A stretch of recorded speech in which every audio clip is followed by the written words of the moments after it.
네, 이제 오늘 수업의 마지막 파트인 인간 성장 발달의 단계와 그리고 주요 쟁점에 대해서 살펴보도록 합시다.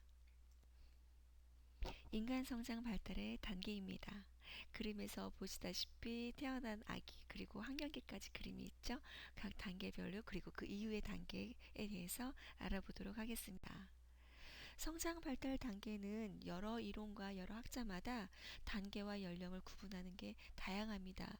그 중에서도 우리가 이번 학년도 함께 짚어볼 단계와 연령을 대표적으로 표로 좀 만들어 봤는데요. 발달 단계를 신생아기부터 노년기로 표를 넣었습니다. 물론 태아기도 있지만 이 발달 단계에서 우리가 주로 다룰 것은 신생아기부터 노년기까지고요. 신생아기는 출생부터 1개월, 즉 태어나서 한 달까지를 신생아기라고 부릅니다. 그리고 한 달이 지나서 만 한 살까지, 생후 1년까지는 영아기, 많이 들어보셨죠? 그리고 영아기를 지나서 만 1세부터 3세까지는 유아기, 그리고 3세부터 6세는 학교 교육이 시작되기 전인데요. 보통 유치원을 다니는, 우리나라에서는 유치원을 다니는 나이인데요. 이때는 학령 전기. 그래서 여러분이 학령기를 초등학생으로 보신다면 학령기 직전에 있는 유치원 단계를 학년 전기로 보시면 됩니다. 이 학령 전기는 3세에서 6세, 그리고 우리가 흔히 알고 있는 6세에서 12세 초등학교 시절을 보면 학령기, 그리고 청소년기는 12세에서 18세 혹은 21세까지를 일컫고요. 성인기는 20세에서 40세, 중년기는 40세에서 65세, 이렇게 단계별로 연령에 맞추어 나누어서 보고 있습니다. 노년기는 초, 중, 후, 그래서 노년 초기, 노년 후기, 노년 중기 이렇게 보는데요. 65세부터 75세 미만까지를 노년기 초기, 그리고 노년 중기는 75세부터 85세 미만, 그리고 노년 후기는 85세 이상을 그 연령적 기준으로 나누어 보고 있습니다.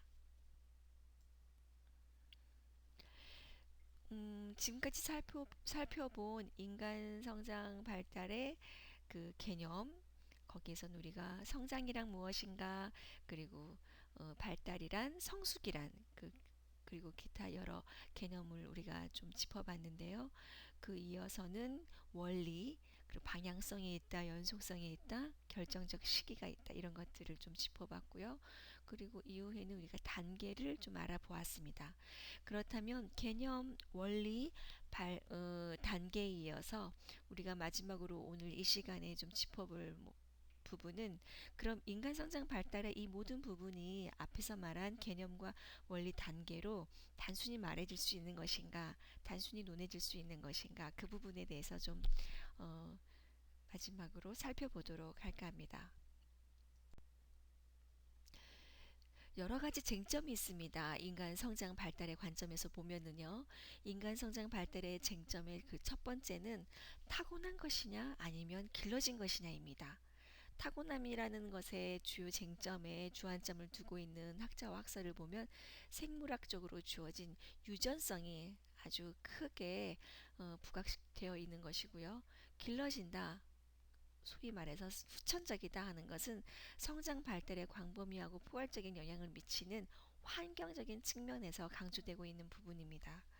이 부분에서 우리는 타고난 것이다, 길러진 것이다 라고 어느 한쪽에 치우쳐서 말할 수 없고요. 지금까지도 이 두 쟁점은 맞서고 있는데요.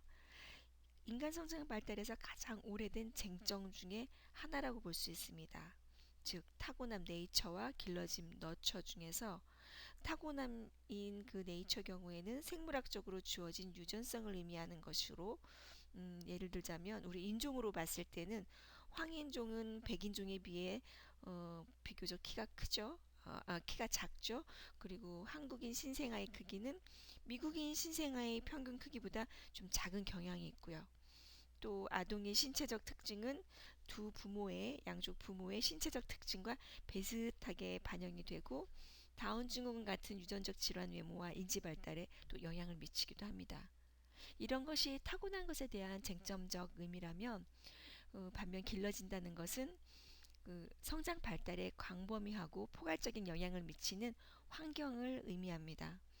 성장 발달에 영향을 미치는 환경 요인은 출생 전이 해당될 수도 있고 출생 후가 해당이 될 수 있죠. 즉 출생 전과 후로 구분할 수 있는데 출생 전의 모체와 태아는 서로 태반의 순환 작용에 의해서 연결되어 있기 때문에 모체의 건강이나 체내 환경은 태아에게 직간접적으로 영향을 미칠 수밖에 없습니다. 또 아울러 짚어볼 부분은 출생 후의 환경인데 이 경우에는 사회 경제적 수준이 인간의 성장 발달, 즉 영유아 아동의 성장 발달에 지대한 영향을 미칠 수 있고요. 질병이라든지 스트레스나 대중매체 등이 성장 발달에 복합적으로 영향을 미친다고 볼 수 있습니다. 그렇기 때문에 어느 한 부분이 치우쳐져서 옳다 할 수 없는 아주 첨예한 가장 오래된 전통적인 쟁점이라고 볼 수 있습니다. 여러분은 어느 부분에 그 쟁점에 더 무게를 두고 계신지 한번 생각해 보시기 바랍니다. 다음은 인간 성장 발달의 쟁점 두 번째인데요. 성숙이냐 학습이냐입니다.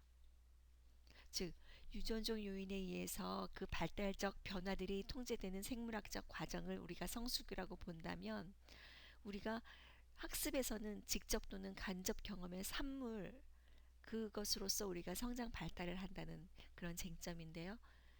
유전적 요인이라는 것은 어떤 생물학적 과정에서 이루어지는 우리가 좀 아까 타고난 것이냐 길러지는 것이냐 보면은 타고난 것에 좀 더 가까운 의미의 쟁점일 거고요.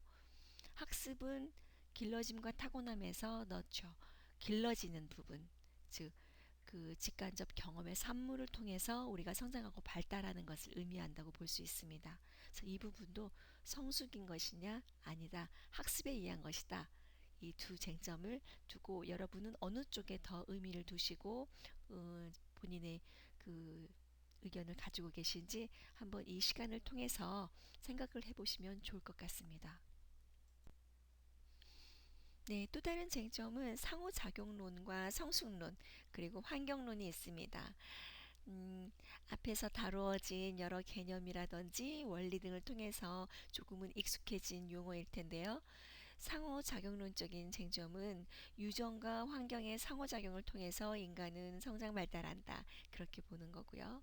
성숙론은 루소, 다윈, 게젤 등의 여러 가지 학설 이론에 근거에 두고 있는데요.